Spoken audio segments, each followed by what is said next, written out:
Assalamualaikum warahmatullahi wabarakatuh. Alhamdulillahirrabbilalamin. Pada kesempatan kali ini, kita bisa melanjutkan kembali pembelajaran PAI kita di pembelajaran 4, yaitu tentang Ayo Membayar Zakat. Adapun materi yang akan kita pelajari, yaitu tentang memahami arti zakat, macam-macam zakat, orang yang berhak menerima zakat, dan hikmah berzakat. Pengertian zakat. Zakat berarti bersih, suci, atau tumbuh. Sedangkan secara penjelasan istilahnya, zakat adalah mengeluarkan sebagian harta tertentu untuk diserahkan kepada orang tertentu dengan syarat tertentu. Zakat hukumnya adalah wajib atau fardhu ain.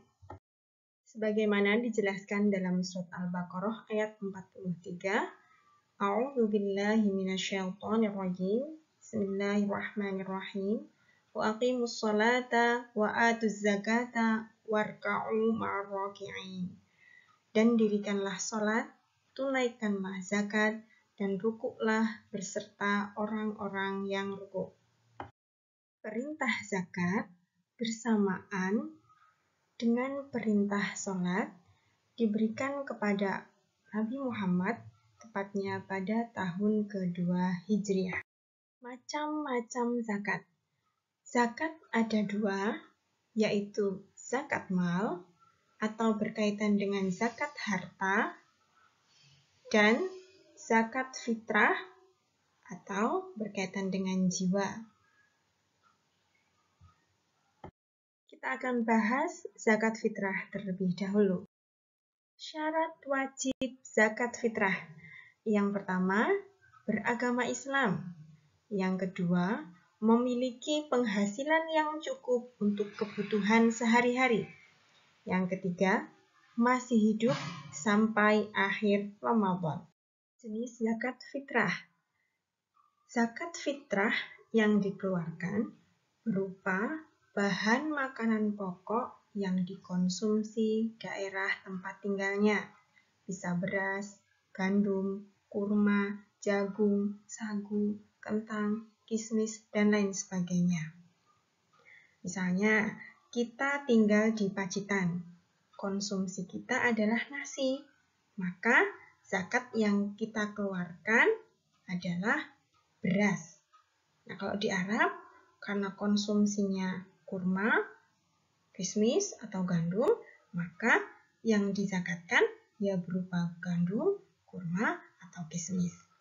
Saudara kita yang di Papua terbiasa dengan sagu, maka yang dizakatkan juga berupa sagu.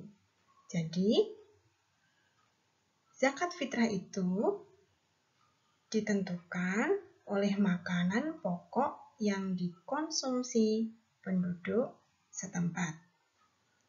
Lalu, jika diuangkan bagaimana? Menurut Majelis Ulama Indonesia, diperbolehkan. Tetapi yang paling utama sesuai sunnah Rasulullah adalah bahan makanan pokok yang dikonsumsi masyarakat setempat. Besar zakat fitrah yaitu 1 sok atau sama dengan 3,8 liter sama dengan 2,8 kg.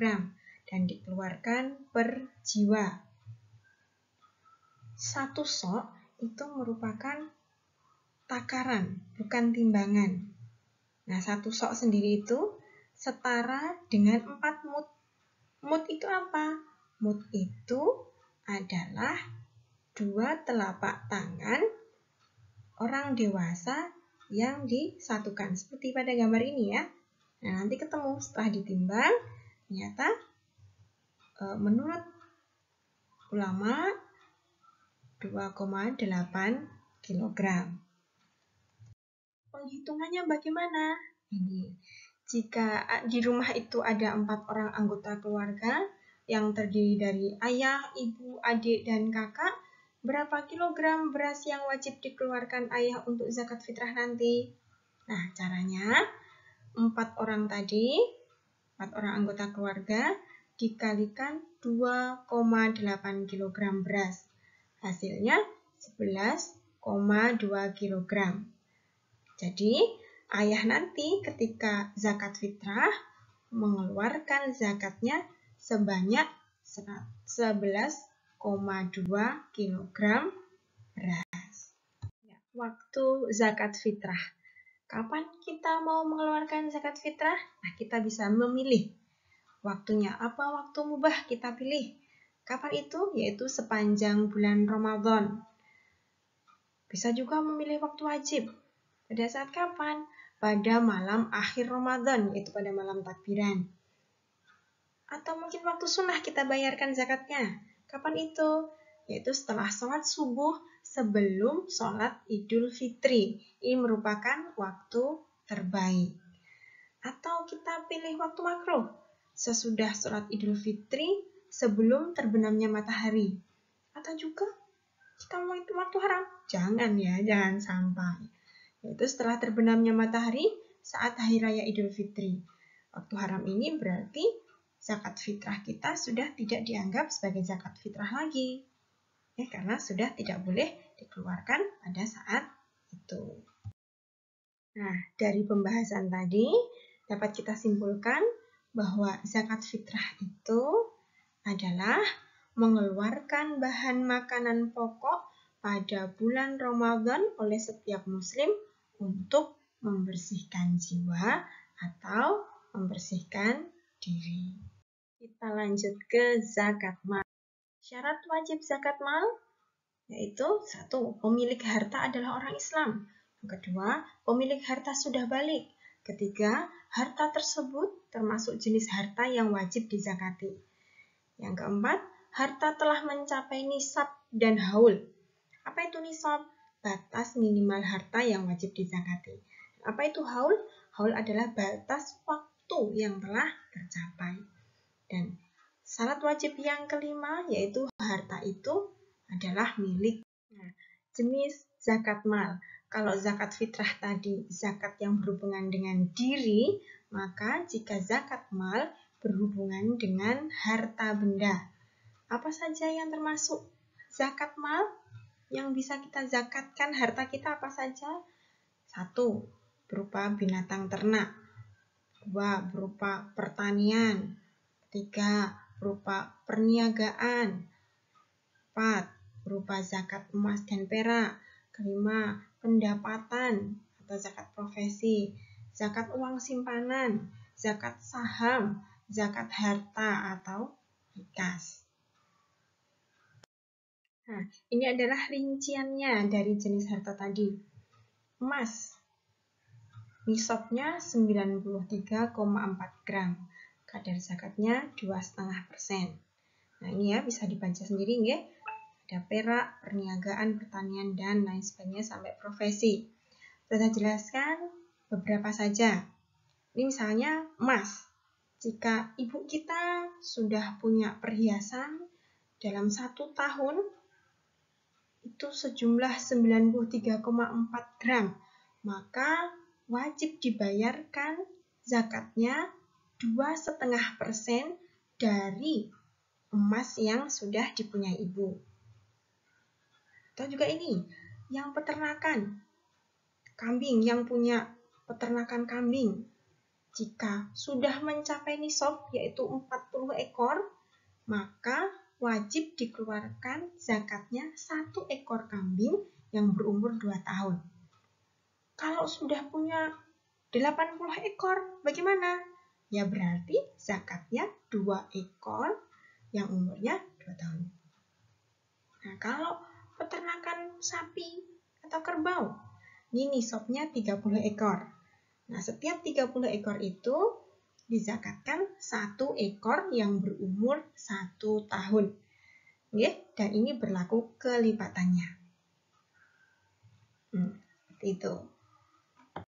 Ya, dapat disimpulkan bahwa zakat mal adalah mengeluarkan sebagian harta kekayaan dan diberikan kepada yang berhak menerimanya dengan beberapa syarat dan sudah mencapai nisabnya. Sekarang kita ke mustahik. Siapa itu mustahik? Mustahik ini adalah orang yang berhak menerima zakat. Siapa saja orang yang berhak menerima zakat?